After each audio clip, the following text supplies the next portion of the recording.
For generations, the Inupiat people have subsisted on all that we could find in the land and the seas that surround us.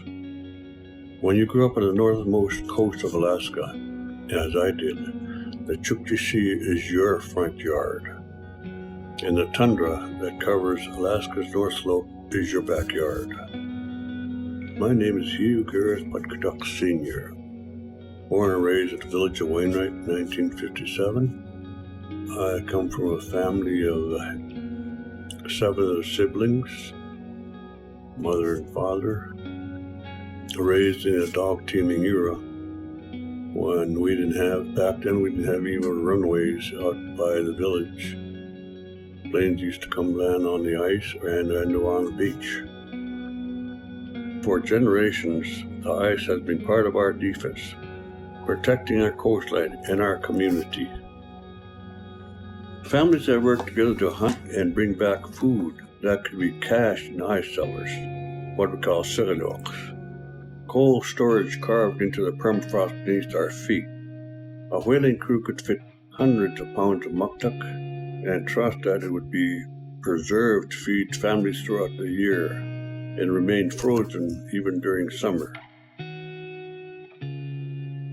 For the Inupiat people, ice is more than food preservation.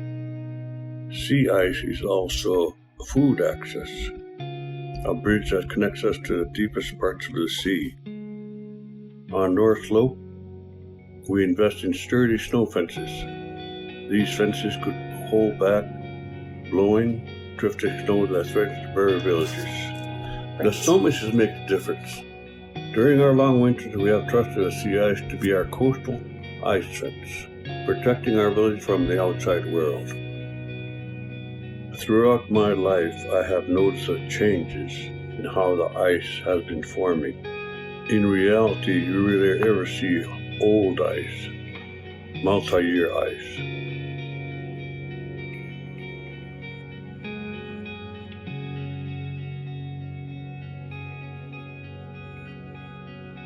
He was asked to join his first whaling crew in the 1940s, fetching snow and ice for the crew's cook.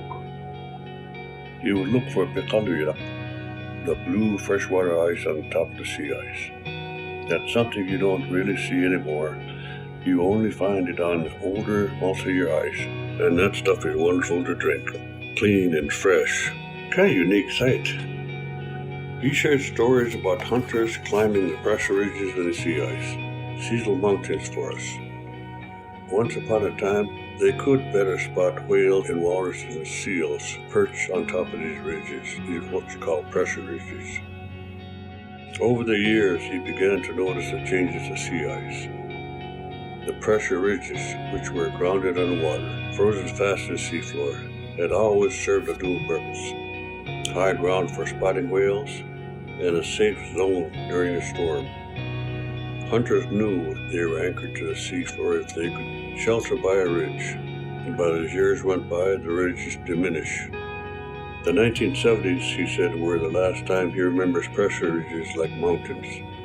I haven't seen ice like that since, he said. After growing up in the village, I went away to boarding school, eventually decided to pursue my dream of becoming a professional pilot. And I can verify that as a professional pilot, I have flown about 200 nautical miles northwest of Barrow, helping or assisting the Coast Guard with scientific equipment. And I was dismayed or surprised by all the flat, young ice all the way to that direction. Safety is always on our mind in Wainwright. We want our hunters and workers and travelers to return home safely. We operate in some of the harshest environments in the world. Every minute counts. Our search and rescue efforts have to be rapid and precise. As the climate has changed, the sea ice that my ancestors relied on for centuries has diminished. Our communities are left exposed. The water is open for longer periods of time, even when the ice is in. The ratio of multi-year ice to young ice out of balance. There is concern about ice cellars flooding from melting permafrost as temperatures rise. Families have lost an entire season's worth of food. If we have lost our ice fence, our leaders have to consider the practical needs of our region. I do not doubt that the Inupiat people can and will adapt to new realities.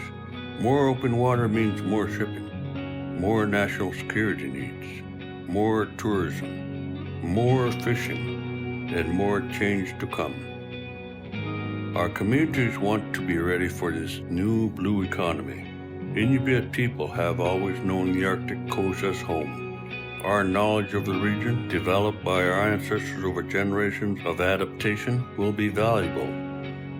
How will we continue our commitment to keeping everyone safe and protected in the American Arctic?